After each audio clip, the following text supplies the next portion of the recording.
humni leiraga khoi chak su cha khre adigi khoi market tawba yaba loi tawreba ko ado ngasidi khoi thorakpani ado thoraktringai gi mamangi lakpagi su ngarang gi su kesu khoi video ai mate plap samakeba aduga horen mapum moina mate ko re market ki chabagi karigi mayam ado ai mapum moina cha thajar ke aduga ngo youtube channel haina leibane ni nongna hang bane ko ado live subscribe number video mathang haptarage adum continue natrasu matchabasu od leibasu degi atai su adum haptarage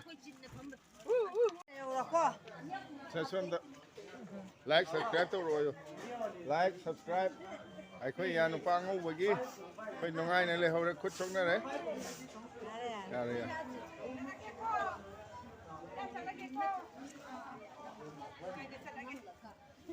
ai se nu pai ton dom ba maga iga family mung manung mayam nahan dagi ni enjoy taw resi ko ichegi khudol bibagi ngasi aroiba lodging ge khoi jumda sakadore moi jumda le hoguda dugi mikup tuni khoina youtube selfie like to biro ko hore la like to gani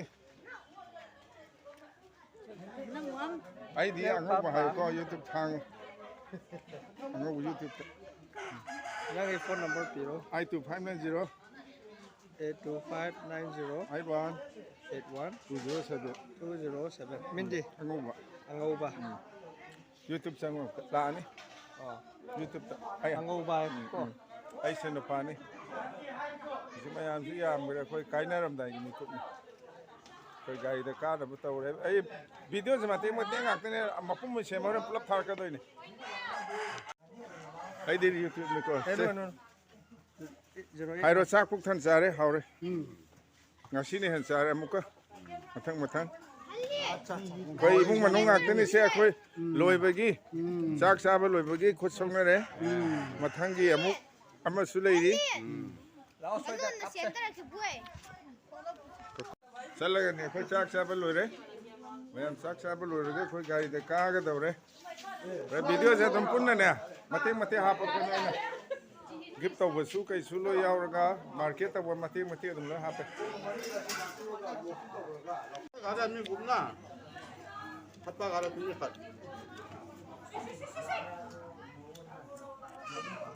아, 됐어. 야, 지금 하자 담지는 아스명도 비에 빈나나 핫 비에 빈나나 Ngoài là cháu là Trời ơi, trời ơi, hang như thế. Tôi vừa nhìn hang em này. 나 nếu mà 알로에 먹고 또 한번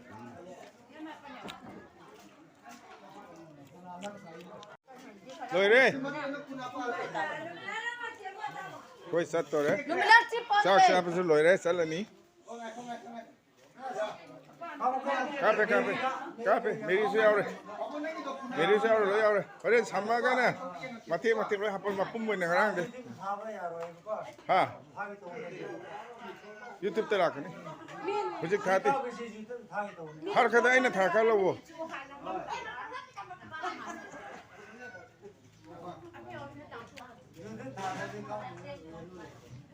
Har kê hore, nang này ngô ba. Nang này ngon ai nè thà có thấy cái đó. Sang ngô ba ngô bagi dah adam phang này.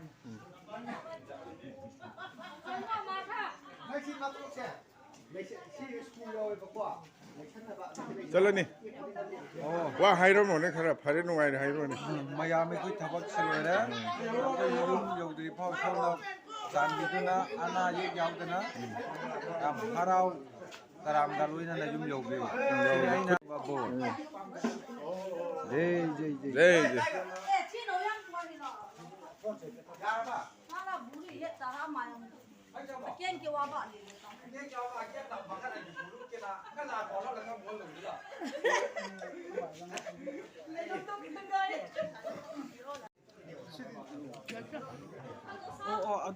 adu nate sige de yaw ma hi do 집에 함자 넣어봐 yare to patang to yare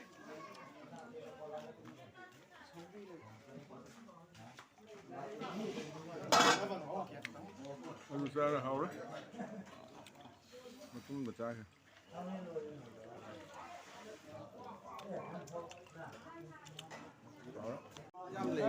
Quay gì? 하우더 Hào đấy, bà đi nào hào đấy, ngay xin này hào. Khăn đấy, con bia đúng hàng. Hào ngay cái này sẽ phụ khám dưới này hào ngay xin, bà sẽ cứu lên. Quay đi xa rồi, bà ấy khuất chân ổn lại. Nào phải xa rồi. Tasme. 잠깐 더 슈팅도 또 Tàu đấy. 텐데 사고 아유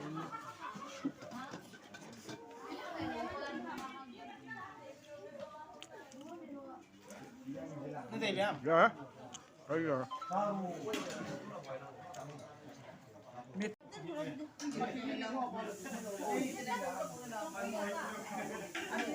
Giang ya thong ba ngô ba. Sa santa sa.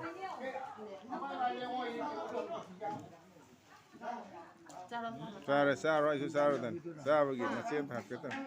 Sak su sa re khoi puk than sa re ka sa lagani.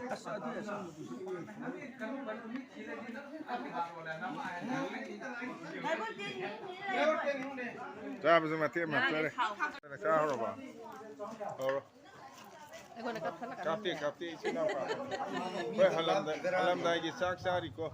Sa la dan sa ko khoi na pa mai tha ba ne lai si.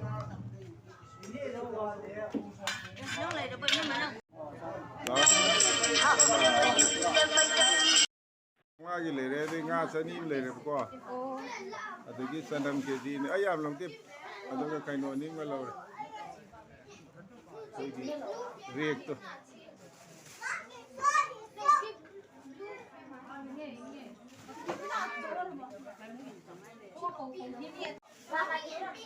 sang cái xem cái ngay xíu mày ăn.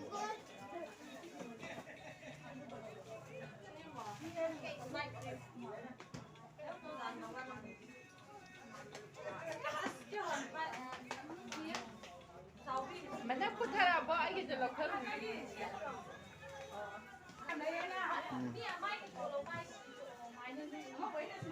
Ai mà nó bắt thắc cái này đi bao mà sang nhà ngọc.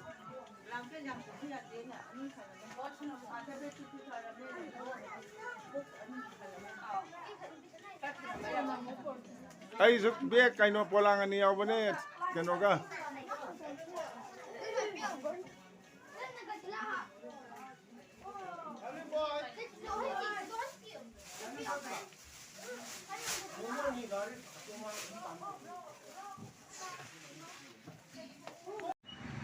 Wah, baigi. Mori gi ayuk taka ba kay tin ni masi. Kay nga si thonglan ni ay naw pa kay ga. Market tong bne ho je. Jay naw pa chanam lai re. To. Mi ka tri.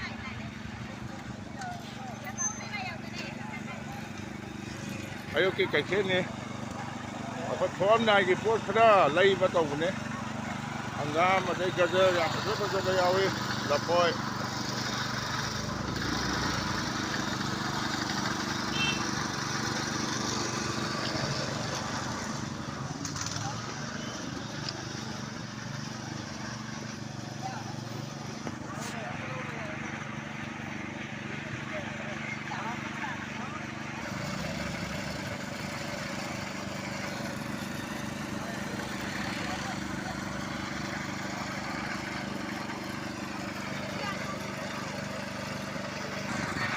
Cái là phôi chứ, video là với anh về một cô, ở đây là cái hàng ngàn chứ, cái ăn nó chụp vào, hum, rồi ở đây là cái này lâu cái này một cô lâu cái gì, rồi không mấy là con này bảo, ở trong này lâu cái gì cái khá phát ra lâu cái, yang thấy cái, ta rụng, đây à đây.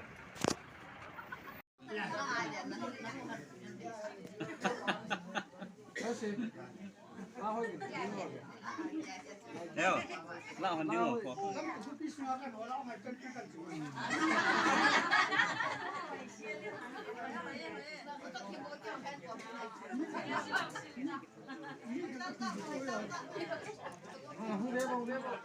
Lang.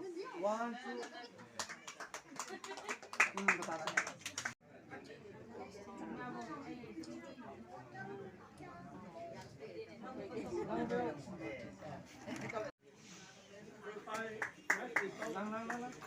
손 내오네.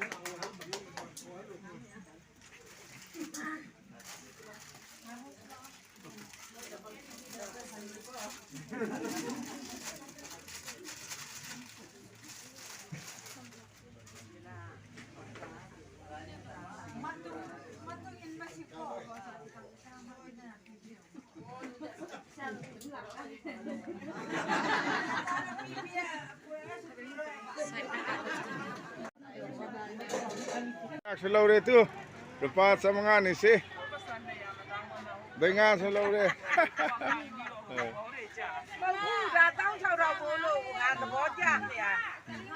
Yare nga su lei re. Som da sim makan am lei ko. Nga ti, nga gi kai thi ni. Agam sam lei ne ri. Number 2. Kau je halani.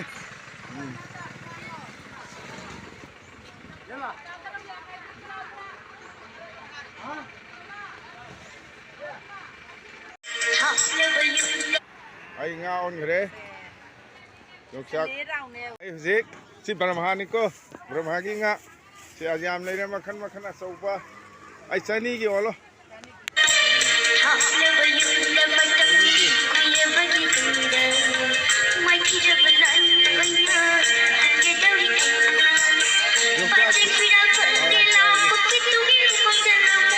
Yoksak sulore yoksak si lupa sama gini. Entah. Nang yaur hairo lagi maming hairo. Oh koigi mandir fasa bayam lere ko. Kalima akoigi sigi kaino si border da nikole sia. Koi du kabo kapselo kap Kapsenya koloi kap. se masagino ani hom dai ude se matagida Kap. ama ani ahum dai somda changi a kunang do mayam dai ni ko kamin si ya kamum le na Akwai usi handore ko. Sak saraga. Koi sak saraga hanningai gi damar akwai ngasidi thoklani loire. Koi posai nungse ham na bugi su tawre mating hape video se. lai khum ne yani somda changi lai khum ne yani masai do to gi dal hai do si sang ki no Zang mo masang.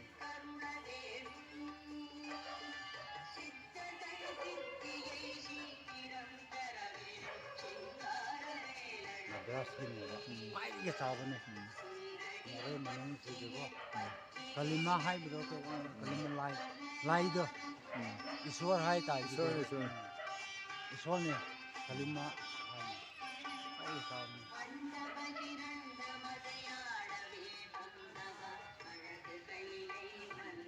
khôi ubra, Oi nang yaur. hôm nay khôi nang ra, mari mangal này, aduh how you come cái khôi nang đi được.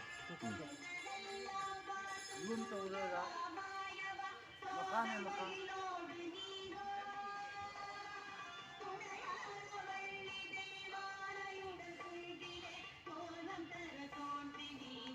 Usi loire. Ai gienge ma pham si khura me ko. Cái yamagan này, Ai gi pro se ga. yamagan này, khôi anh chăng là kalina yi mandel Ye da number 2 se ore ko laure nga. ye number 2 digi nga lo phom su lo re Yok sang ma da ga. Sak tang yi. yong sang su sang yi yong sang gu du lising amaga chani hai bro ka yam hai digi Sang ma gi de laure. samang yi lo re bo wo ji mandel chang nga ne wani mandel manung ne si sia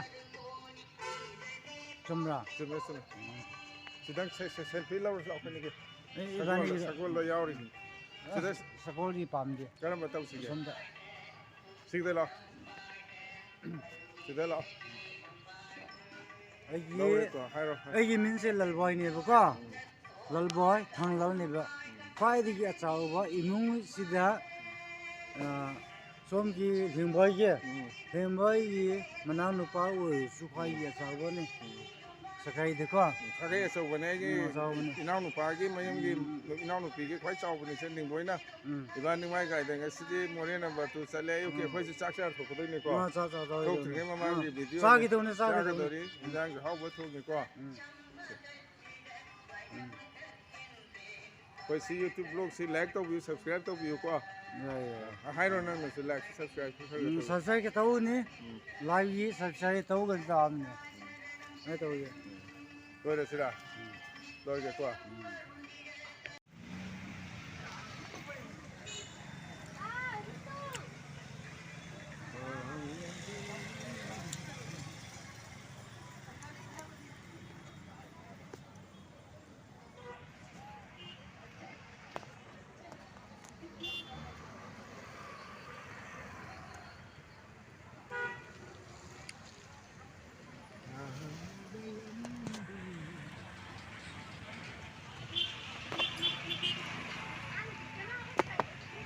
number 1 hangde More ke number 2 di adum pochai adum leinare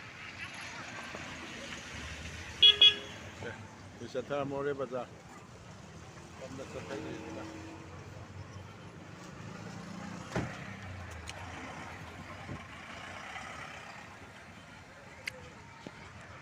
ai husi maming do kariba madras Madrasi mandir kwai ye chawa More manungda khwai sawa More manungi mandir da leire ai naw sika ai husi lai khurem ge tawre ko lai si mapane ka bido lai gi silau gi siam phajaba temple mandir ne ai husi lauri ko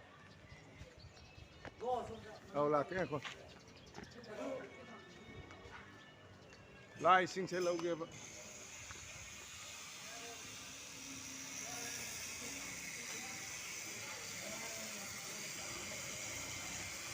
Sigi lai sing sigi temple le ai hore block center ke ba ko yam phajar kara ba ai hore block center ke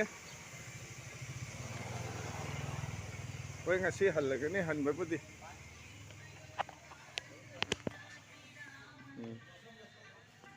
ai manung gi phajabu sera ke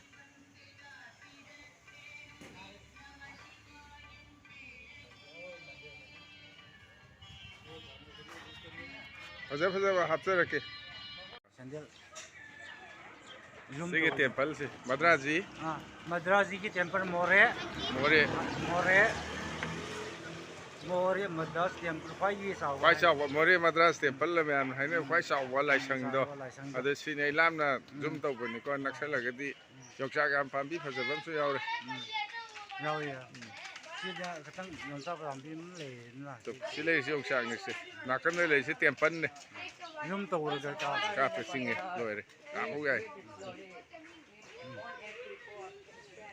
changne sera hore sang da se ari na nati hai jo hui miyam le bi ni si ka to mafam do ye si hai mi hui le ngoi tham ni si moi temple ma si kai sun te hui di ngarang na han do moi amu foundation to wi Pasal je tiena lau minit nama wah koi gi More gi ayuk ta ka ba kai ten ni mase koi ngasi thongla ni ai nau pa gai ga market tong bne hu je ai nau pa chanam leire to mi ri ka ri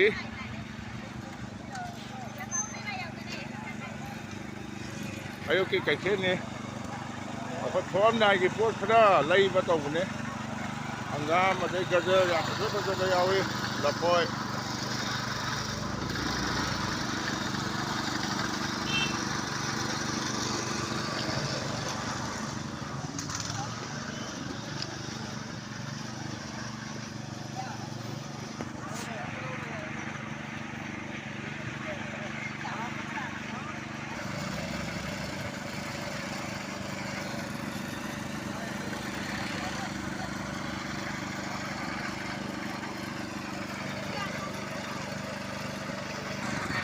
Đi cái là phôi chứ, video là với anh về một co, ở đây là cái hàng ngàn chứ.